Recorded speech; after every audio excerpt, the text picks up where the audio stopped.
হবে একদিন গেল দুইজনের, পরকালে আল্লাহ তাআলা তাকে জাহান্নাম দিবেন। আর এই হাদিসের মধ্যে আল্লাহ রাসূল বললেন, এমন একটি মাস তোমাদের সামনে আসতেছে, ধৈর্যের মাস, আর ধৈর্যের রেজাল্ট হচ্ছে জান্নাত। সুবহানাল্লাহ। যদি তুমি ধৈর্য ধরতে পারো তাহলে জান্নাত পাবে। এখন বলেন, আপনাকে যে গালি দিল, অত্যাচার করলো, দুনিয়াবি ভাবে আপনি প্রতিবাদ না করার কারণে সেফ হয়ে গেলেন, একটু অল্প খাইলেন, কিন্তু আপনার কোনো পেরেশানি নাই, মৃত্যুর পরে আপনি জান্নাতি হয়ে গেলেন। সুন্দর করে রাসূল ব্যাখ্যা দিয়েছেন, ধৈর্যের মাস রমজান, আর যে কোনো একটা ধৈর্যের রেজাল্ট হচ্ছে জান্নাত। সুবহানাল্লাহ। আর ধৈর্য না ধরলে দুনিয়াবি ক্ষতি আছে, তোমার পরকালেও বিপদ আছে। আর রমজানের রেজাল্ট কি দেখেন, এই হাদিস শেষ করে রেজাল্ট পরে বলছি। এটা এমন একটি মাস, ধৈর্যের মাস, এটা পুণ্যের মাস, এটা মিলন মেলা, এমন একটি মাস। খুতবা এখনো শেষ হয় নাই, আল্লাহ রাসূল এইভাবে বলতেছেন আল্লাহ রাসূল বলছেন, এমন একটি মাস সাহাবী তোমাদের সামনে আসতে যাচ্ছে, এই মাসটা আছে মিলন মেলা। কি মেলা? মিলন মেলা। ইফতারির সময় মিলন মেলা হয়। সারা বছর মুসলমানের চেহারা দেখে দেখি নাই, কিন্তু তারাবিতে মানুষ কাতারবদ্ধ তারাবির জন্য রেডি হয়ে গেছে। সুবহানাল্লাহ। সারাদিন দেখা নাই, কিন্তু ইফতারের আগে প্লেট নিয়ে ছাদে ময়দানে মুসলমান মিলন মেলায় বসে গেছে। ওখানে ধনী নাই, গরিব নাই। ধনীর জন্য এক প্যাকেট খিচুড়ি, গরিবের জন্য এক প্যাকেট খিচুড়ি। কত সুন্দর পরিবেশে আল্লাহর বান্দাগুলো ইফতারি নিয়ে বসে যায়, কত সুন্দর মিলন মেলা। আল্লাহ রাসূল এবার ওয়াজ করতে শুধু মিলন মেলা নয়, এটা এমন একটি মাস, যে মাসে যদি তুমি কাউকে ইফতারি করাও, তাহলে হাসরের ময়দানে আমি নবী নিজে হাতে তোমাকে হাউজে কাউসারের পানি পান করাবো। এমন একটি মাস আসতেছে, যে মাস ঢাল স্বরূপ ঢাল। কেউ যখন অস্ত্র নিয়ে যুদ্ধের ময়দানে যায়, অস্ত্রের সাথে কিন্তু একটা ঢাল থাকে, ঢাল। আমি যখন আঘাত করি, তখন আরেকজনের আঘাত বাঁচানোর জন্য ঢালটা এমনি ধরি, তার অস্ত্র যেন আমার গায়ে না লাগে, ঢালে লাগে, আর আমার অস্ত্র যেন তাকে গিয়ে আঘাত করে, ঢাল ব্যবহার করা হয়। আল্লাহ রাসূল বললেন, তোমাদের সামনে এমন একটি মাস আসছে, ঢাল স্বরূপ। কি ঢাল? গুনাহ তোমাদেরকে গায়ে স্পর্শ করতে আসতেছে, জিনা তোমাদের শরীরে স্পর্শ করতে আসতেছে, মিথ্যা তোমার শরীরের মধ্যে ঢুকতে যাচ্ছে, হারাম তোমার শরীরের মধ্যে ঢুকতে চাচ্ছে, তোমার চোখের মধ্যে জিনা ঢুকতে চাচ্ছে, তোমার হাত দ্বারা অন্যায় ফাইল সই করার গুনাহ তোমার মধ্যে ঢুকতে যাচ্ছে। রমজান তোমার সমস্ত অন্যায় থেকে প্রোটেকশন দিচ্ছে। একজন মানুষ যখন আল্লাহর নামে সেহরি শুরু করে দেয়, আল্লাহর জন্য রোজা রাখা শুরু করে দেয়, সে আর কোনো খারাপ দৃশ্য দেখতে পারে না। তাহলে রোজা আপনাকে খারাপ দৃশ্য থেকে ঢাল হিসেবে ব্যবহার করলো। এই রোজা আপনাকে চোখটাকে হেফাজত করলো। আপনি কোনো মিথ্যা বলতে পারবেন না, কারণ আপনি চিন্তা করবেন, আমি তো রোজাদার, কেমনে মিথ্যা কথা বলি।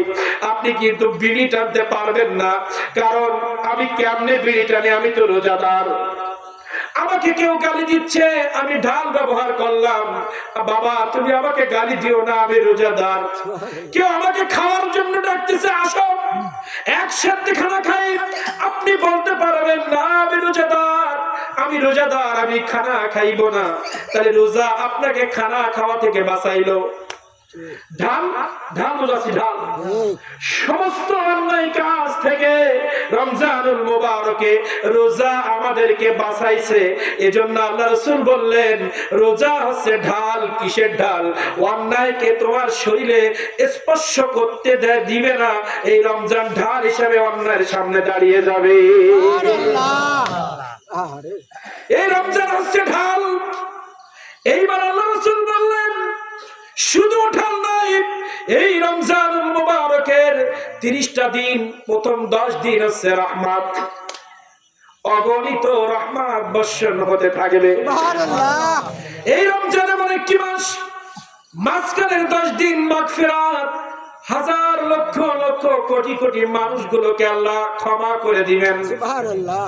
লাস্টের নাজাতের মাস, এটা এমন একটি মাস, শেষ 10 ভাগে পৃথিবীর লক্ষ লক্ষ কোটি কোটি মানুষকে যাদের উপরে জাহান্নাম বাজেট ছিল, জাহান্নাম থেকে আল্লাহ লাস্টের 10 দিন অনেক কোটি কোটি মানুষকে আল্লাহ তাআলা নাজাত দিয়ে দিবে। এটা এমন একটি মাস, জাহান্নাম থেকে মানুষকে বাঁচিয়ে দিবে তাই নয়, এটা এমন একটি মাস যে মাসের মধ্যে যদি তুমি কাউকে ইফতারি করাও তাহলে হাউজে কাউসারের পানি তুমি পান করতে পারবা।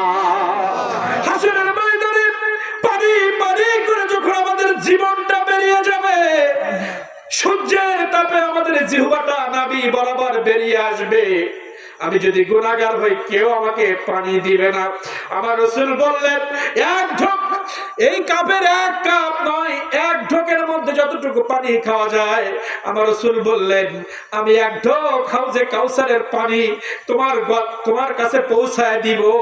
এই পানি তুমি যখন খাইবা কোটি কোটি বছর কিয়ামতের ময়দানে দাঁড়িয়ে থাকবা, কোনো প্রকার কষ্ট তোমার হবে না। সুবহানাল্লাহ। কাউসারের মালিক আপনি, নবীদের সরদার। কাউসারের মালিক কে? কাউসারের মালিক আপনি, নবীদের সরদার। কে আছে আর আপনার মতো এ বিশ্ব বাজার? নবীজি আল্লাহ আল্লাহ আল্লাহু লা ইলাহা আল্লাহ আল্লাহ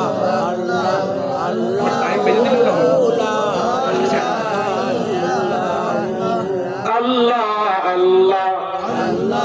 আমি যদি টুপি ধরেছি 3-4 ঘন্টা হয়ে গেলে শেষ হবে না। তার আল্লাহ রাসূল বললেন মাঝে মধ্যে একটু শেরটেল না পড়লে গ্রামের মানুষ ঘুম আসে, তাই না? আমরা যে কথাগুলো বলছে আপনি বাড়ি গিয়ে চিন্তা করবেন কি বললো। হ্যাঁ, এই আলোচনা 10টা মাহফিল ঘুরে এসেও এক জায়গায় পাবেন না ইনশাআল্লাহ। শুধু টেবিল বাড়ি আছে ইনশাআল্লাহ, এর গালি ওর গালি, মানুষ কিভাবে পরিবর্তন হবে এদিকে কারো চিন্তা নাই। কি করে একজনকে ডাউন দেওয়া যায়, কি করে একজনকে গালি দিয়ে আমি উপরে উঠতে পারবো, এই করতে করতে আমাদের আমল শেষ। সামনে রোজা, এখন মানুষকে মসজিদ মুখী করতে হবে। একটা মানুষ কিভাবে জাহান্নাম থেকে বাঁচবে? গালি গালার সময় আছে বাবা? আগে আমি ভালো হই, আমি ভালো হলে জগৎ ভালো। আমরা যতই স্লোগান দেই, আমি যতক্ষণ পর্যন্ত মসজিদে না ঢুকবো, যতক্ষণ পর্যন্ত গোলামুক্ত জীবন আমি না করতে পারবো, ততক্ষণ পর্যন্ত আমার এলাকায় শান্তি আসবে না। একটা এলাকার যুবক নামাজ পড়ে যখন রাস্তা দিয়ে বের হয়, আল্লাহ রাসূল বলছেন ওই এলাকায় রহমত নাজিল হয়। একজন যুবতী, সে যদি তার সতীত্ব, একজন স্ত্রী সে যদি তার সতীত্ব রক্ষা করে, একটা মেয়ে কলেজে যাচ্ছে, বাড়ির থেকে মা বাবার দোয়া নিয়ে পর্দা নিয়ে যদি বের হয়, আল্লাহ রাসূল বলছে ওই এলাকায় আল্লাহ রহমত নাজিল হয়। আর কোন যুবক যদি নামাজ কাজা করে নাপাক অবস্থায় সিনেমা দেখে বেপরদায় যদি কোনো মহিলা রাস্তা দিয়ে চলে, আল্লাহ তাআলা রাসূল বলছেন ওই এলাকা থেকে আল্লাহ রহমত উঠে যায়। আমরা তো রহমতে আনার উপযুক্ত না, আল্লাহ কিভাবে আমাদের বিজয় দিবেন? মুসলমানদের বিজয় আনতে গেলে মুসলমানকে ভালো হতে হবে আগে।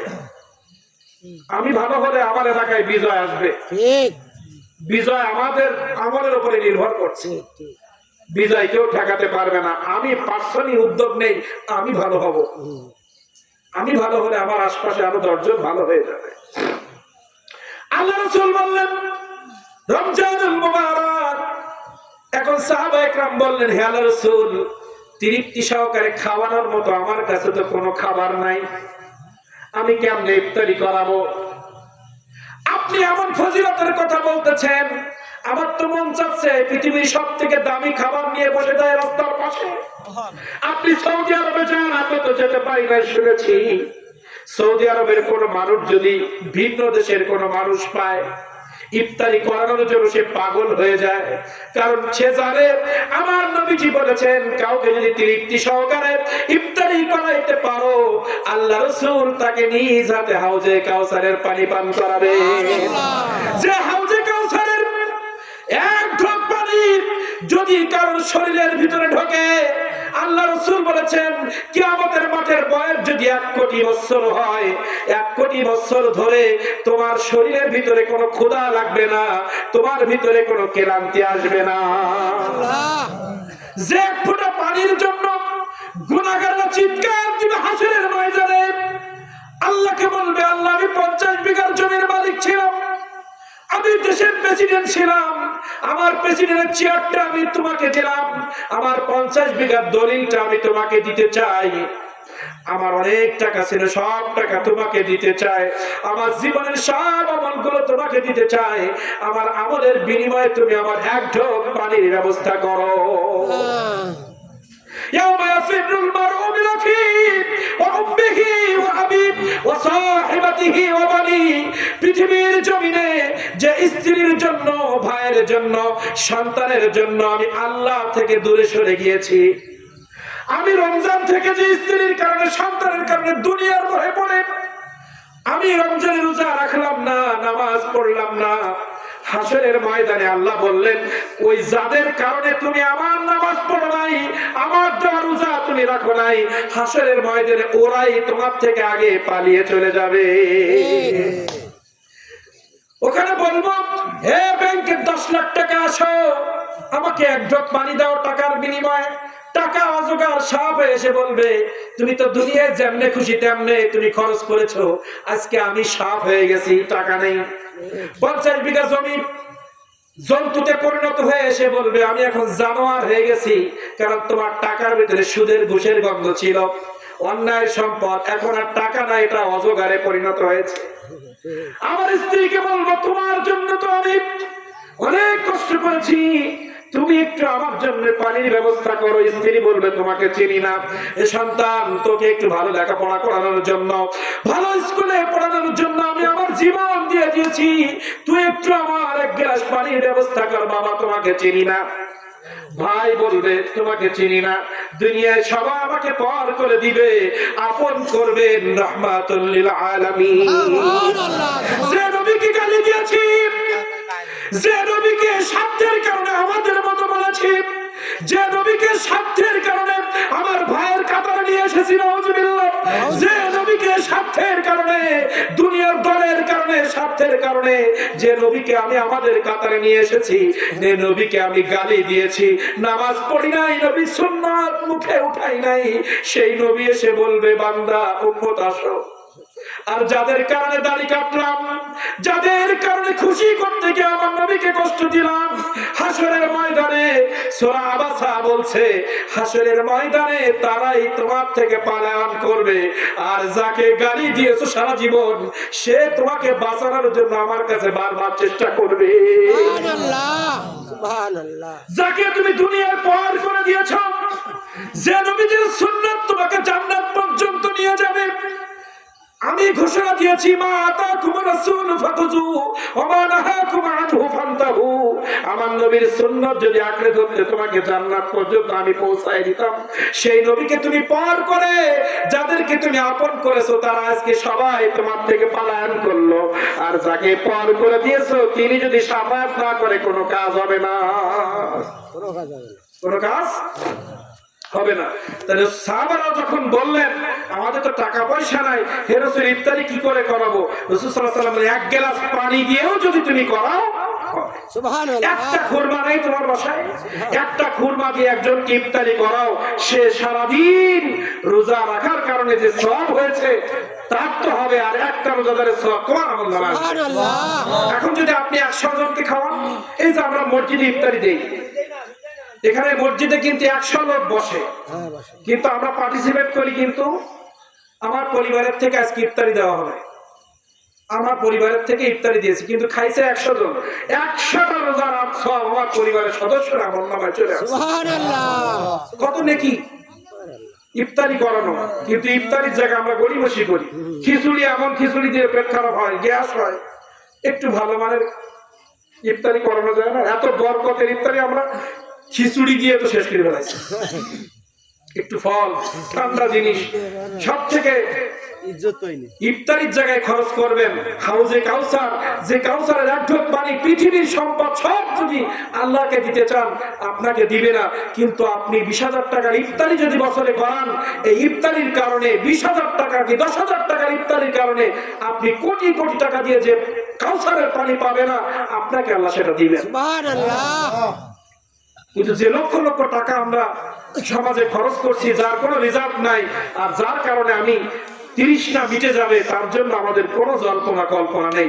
এখন থেকে নিয়ত করেন, পরিবারকে ভালো মানের ইফতারি করাবো। টাকা পয়সা আজ আছে কাল নাই, মরে গেলে সব ফেরানো থাকবে। কেউ আমার সাথে যাবে না 3টা কাপড় ছাড়া। আমি মানুষকেও দামি ইফতারি করাবো, আমার পরিবারকেও আমি দামি দামি ইফতারি করাবো। এই নিয়ত এখন থেকে করেন। হাউজে কাউসার আমাদের জন্য অপেক্ষা করছে। সুবহানাল্লাহ। আল্লাহ রাসূল বললেন, এই রমজান এমন একটি রোজা,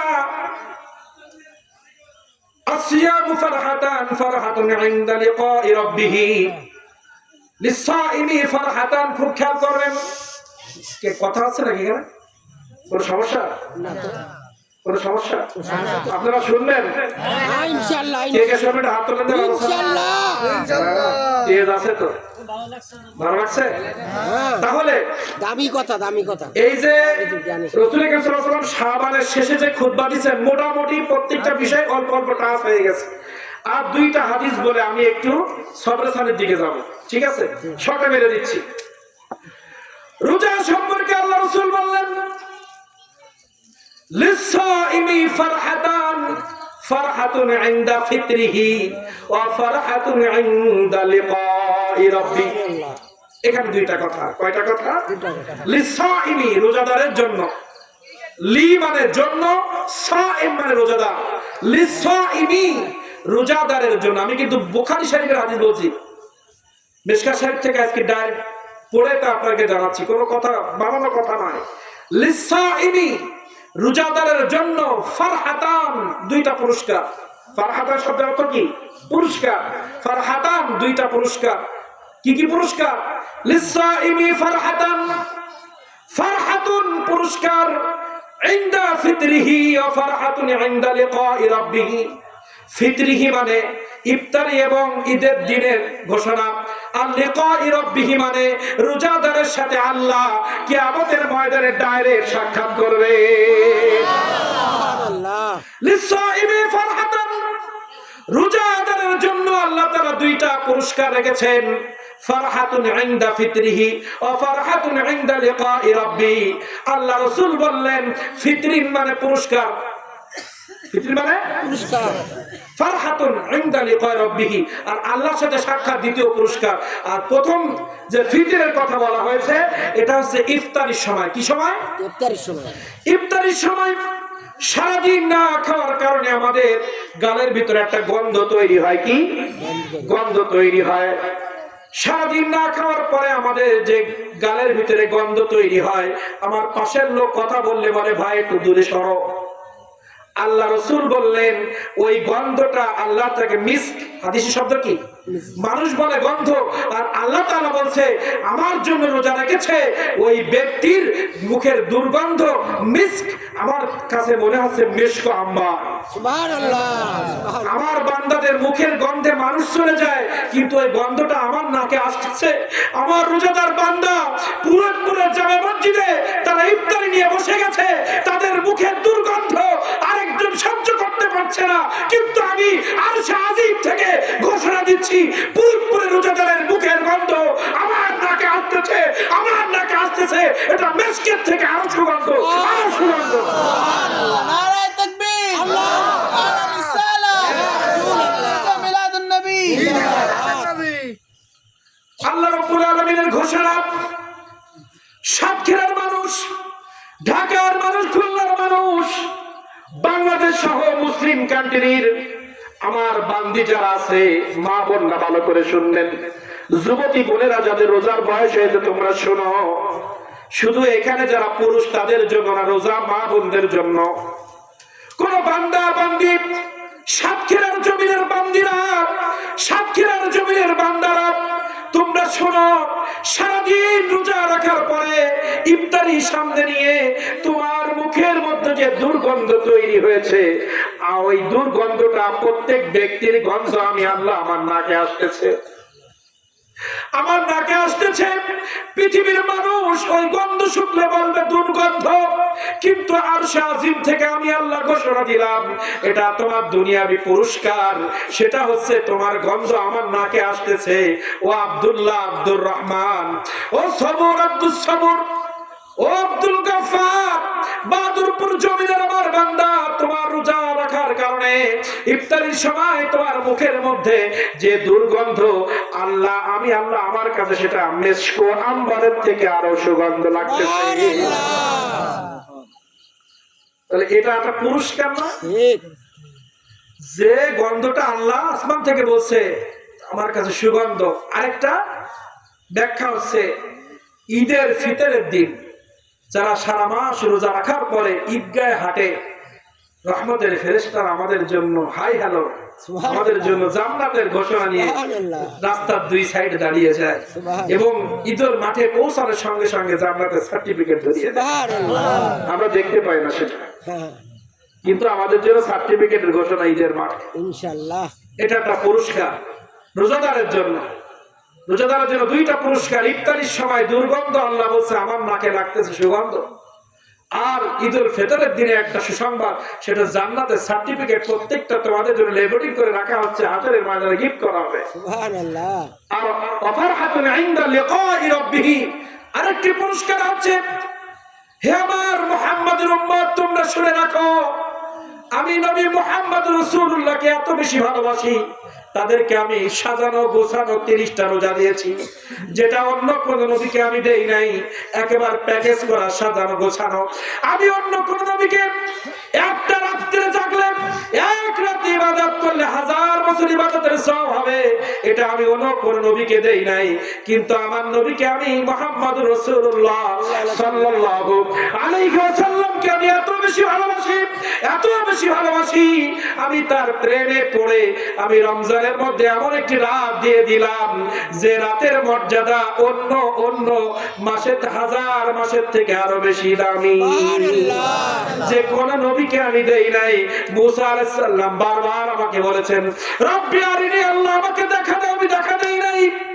হাসরের ময়দানে সাধারণ কোন মুমিনদেরকে আল্লাহ দেখা দিবেন এটা বলে নাই, কিন্তু রোজাদার যারা, এই রোজাদারের সাথে কিয়ামতের ময়দানে আল্লাহ ডাইরেক্ট সাক্ষাৎ করবে। সুবহানাল্লাহ। দ্বিতীয় নাম্বার পুরস্কার, যে আল্লাহর সামনে যাওয়ার মতো ক্ষমতা নবীদেরও হবে না, রোজাদার ব্যক্তিকে হবে। সেই রোজাদারের জন্য আল্লাহ সাক্ষাৎ করবেন। কত বড় নিয়ামত, কিভাবে বুঝাবো আপনাদের? এই রোজা কি বড় নিয়ামত, বুঝানোর কোনো ভাষা নাই, পৃথিবীর কোন রাইটার নাই এটা বুঝাতে পারবে আপনাকে। রমজানের এত বেশি ফজিলত পৃথিবীর কোন মুফাসসির নাই যারা আপনাদেরকে বুঝাতে পারবে, পৃথিবীর কোন মুহাদ্দিস নাই যে এর হাকিকাত আপনাদেরকে বুঝাবে, কোন ফকি নাই। আমি মাওলানা, আমার যোগ্যতা নাই যে আমি রমজান প্রেজেন্ট করব আপনাদের সামনে, এই যোগ্যতা আল্লাহ আমাকে দেয় নাই। কি নিয়ামত আল্লাহ তাআলা দিয়েছে, সুবহানাল্লাহ। আরেকটি হাদিস বলে আমি সামনে যাব। একটা হচ্ছে রমজানের আগে ঘোষণা যে রমজানটা কি, আরেকটা হচ্ছে রমজানের দুইটা পুরস্কার। ইফতারির সময় সুগন্ধ, যেটা দুর্গন্ধ আমি আল্লাহ আমার নাকে সেটা সুগন্ধ। আরেকটা হচ্ছে কিয়ামতের ময়দানে আমি সাক্ষাৎ করব। আরেকটি হচ্ছে আল্লাহ তাআলা বলেন আস-সাওমু লি, খুব খেয়াল করবেন, আস-সাওমু লি, রোজা আমি আল্লাহ আমার জন্য মানুষ রাখে। সুবহানাল্লাহ। লিস-সাওমু লি, রোজা আমার, এখানে কোনো মাধ্যম রাখে নাই। আপনি যদি আমি যদি রোজা রাখতে পারি, আপনার আমার সাথে ডাইরেক্ট আল্লাহর সাথে সম্পর্ক হবে। এখানে মাঝে কোনো হুজুর লাগবে না, কোনো মাধ্যম লাগবে না। রোজাদারের কানেকশন আল্লাহ বলেছেন ডাইরেক্ট। সুবহানাল্লাহ। আস-সাওমু লি, রোজা আমার, ওয়া আনা আজজা বিহি ওয়া আনা উজজা বিহি, দুইটা ব্যাখ্যা আছে, জবর আর পেশ। একটা রাসূল আল্লাহ তাআলা বললেন, হাদিসে কুদসি থেকে আসছে এটা, আল্লাহ রাব্বুল আলামিন বললেন আস-সাওমু লি, রোজা আমার, ওয়া আনা আজজা বিহি উজজা বিহি, এর প্রতিদান আমি আল্লাহ, আমি ছাড়া আর কেউ দিতে পারবে না। এর প্রতিদান হচ্ছে আমি আল্লাহ নিজেই। দুইটা কথা, এর পুরস্কার আমি নিজে অথবা আমি দিব। নিজে মানে আল্লাহ সাক্ষাৎ করবেন, আর দিবেন মানে আল্লাহ জান্নাত ধরিয়ে দিবে। আচ্ছা বলি রোজা আমার, এর বেনিফিট আমি আল্লাহ নিজে হাতে দিব। পৃথিবীর কেউ আপনাকে রোজাদারের মর্যাদা দিতে পারবে না। আপনি সারাদিন না খেয়ে থাকবেন, আমি সারাদিন না খেয়ে থাকবো, পৃথিবীর কেউ আমাকে মর্যাদা দিবে না। আল্লাহ তাআলা বলছে রোজা শুধু আমার জন্য। আল্লাহ তাআলা আসসালাতু লি বলে নাই, খেয়াল করবেন একটু, শেষের দিকে যাচ্ছে। আসসালাতু লি বলে নাই, নামাজ আমার জন্য এমন শব্দ আল্লাহ বলে নাই। নামাজ তোমাকে এমনি পড়া লাগবে, না পড়লে তোমাকে শাস্তি আছে। নামাজ আমার, এটা আল্লাহ আমার জন্য বলে নাই। আর যাকাতু লি বলে নাই, আল হাজ্জু লি বলে নাই। হজ আমার, যাকাত আমার, নামাজ আমার, আল্লাহ বলে নাই। আল্লাহ শুধু বলছে আকিমুস সালাহ, নামাজ কায়েম করো, শেষ। কিন্তু আল্লাহ তাআলা রমজানের ব্যাপারে একটা রুকু নাজিল করেছেন যে কতদিন রোজা রাখবা, কেমন অবস্থায়, মুসাফিরের রোজা কেমন, অসুস্থ ব্যক্তির রোজা কেমন, রমজান মাসে স্ত্রীর সাথে কেমন ভাবে তুমি উঠা বসা করবা, আর কোন অবস্থায় রোজা ছাড়তে পারবা, কোন অবস্থায় রোজা রাখতে পারবা, ভেঙে চুরে একবার ডিটেইলস একটা রুকু আল্লাহ তাআলা রোজা সম্পর্কে নাযিল করেছে। নামাজের ব্যাপারে এত ব্যাখ্যা করানো নাই, শুধু আকিমুস সালাহ, নামাজ কায়েম করো। কিভাবে করবা রাসূলের হাদিস থেকে ছাড়া জানা যাচ্ছে না। হজ করো, কত টাকা হলে হজ করবা, এটা হাদিস ছাড়া কোরআনে নাই। যাকাত দাও, কত টাকা হলে দিবা, কয় শ্রেণীর ব্যক্তিকে যাকাত দিবা, এটা হাদিস ছাড়া বোঝা যায় না। কিন্তু রমজানের ব্যাপারে ডাইরেক্ট সব কোরআনে দেওয়া আছে। এত বড় সূরা, রুকু এতগুলো আয়াত দিয়ে আল্লাহ তাআলা বলেছেন।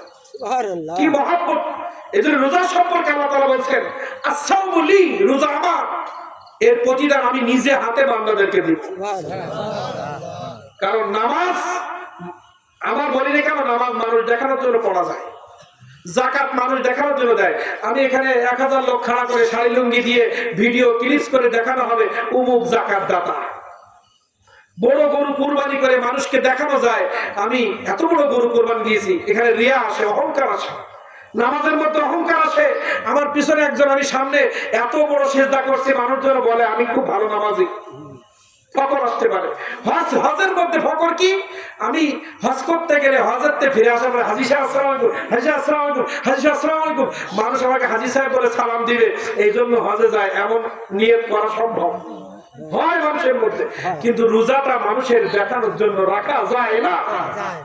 নামাজ মানুষকে দেখানোর জন্য পড়া যায়, যাকাত মানুষকে দেখানোর জন্য দেওয়া যায়, হজ মানুষকে দেখানোর জন্য করা যায়। কিন্তু একটা মাত্র ইবাদত আল্লাহ বলেছেন আমার, নামাজ আমার বলে নাই, যাকাত আমার বলে নাই, কুরবানি আমার বলে নাই, কিন্তু রোজা আমার বলেছেন। এর জন্য কোন ব্যক্তি সারাদিন মানুষকে দেখানোর জন্য না খেয়ে থাকবে, এটা হতে পারে না। এমন কোন পাগল পৃথিবীতে নাই যে মানুষকে খুশি করার জন্য না খেয়ে থাকবে। একমাত্র আল্লাহকে খুশি করার জন্য ছাড়া পৃথিবীর কোন কারণে আর মানুষ না খেয়ে থাকে না। বলেন, একটা মাত্র আল্লাহকে খুশি করার জন্য ছাড়া একটা মানুষ সারাদিন না খেয়ে থাকে না। এটা কাউকে দেখানো যায় না। এজন্য এই রোজাটা রিয়া মুক্ত, অহংকার মুক্ত, লোক দেখানো মুক্ত। কারণ আল্লাহ অহংকার মুক্ত, আল্লাহ পুত পবিত্র। এজন্য যে ইবাদতটা মানুষকে দেখায় করা যায় না, ওই ইবাদতটা আল্লাহ নিজের করে নিয়েছেন। সুবহানাল্লাহ। বলেছেন আসসাওমু লি, রোজা আমার, ওয়া আনা আজজা বিহি, এর প্রতিদান আমি আল্লাহ দিব, কারোর মাধ্যমে দিব না। কি দিব? দুনিয়াতে তার মুখের দুর্গন্ধ আমার কাছে সুগন্ধ, আর হাসরের ময়দানে আমি তার সাথে ডাইরেক্ট সাক্ষাৎ করব। সাক্ষাৎ মানে কি? প্রধানমন্ত্রীর সাথে যদি কারো সাক্ষাৎ হয়, খুব ভালো করে বলবেন, প্রধানমন্ত্রীর সাথে যদি কারো সাক্ষাৎ হয় কি হয়? ধরেন প্রধানমন্ত্রী আপনাকে ডেকে বলতেছে যে আমার খুব কাছের লোক, তাহলে আপনার বাড়ি গাড়ি হতে সময় লাগবে, চাকরি হতে সময় লাগবে? এমপি সাহেব যদি বলে এ আমার কাছের লোক, এমপি সাহেব যদি বলে আমার কাছের লোকটা আপনার বাড়ি গাড়ি চাকরি হতে সময় লাগবে তাহলে আল্লাহ তাআলা রোজাদারের যদি বলে লিকায়ে রব্বি সাক্ষাৎ করে বলে যে বান্দা আমার তাহলে আল্লাহ কি বলছে লিসাইমি রোজা আমার এর প্রতিদান আমি নিজে দিব তার মানে রোজাদারদেরকে আল্লাহ হাসরের ময়দানে বলবে ও আমার বান্দা সুবহানাল্লাহ ও আমার জন্য রোজা রেখেছে তাই কাউকে যদি আল্লাহ আমার বলে তাকে জান্নাতে যাইতে আর সময় লাগবে না ইনশাআল্লাহ এটাই পুরস্কার আল্লাহ এটাই কি পুরস্কার তাহলে রোজা সম্পর্কে কিছুটা কনসেপ্ট আমরা পেয়েছি ইনশাআল্লাহ রোজার উপরে 2-3 ঘন্টার একটা সেমিনার হলে বুঝতে আরো সুবিধা হতো কারণ এত সময় তো নাই এবার হুজুর আসছেন আলোচনা করবেন আমি ছেড়ে দিচ্ছি তো আজকে যে সবরেছানি আমরা করছি কেন করছি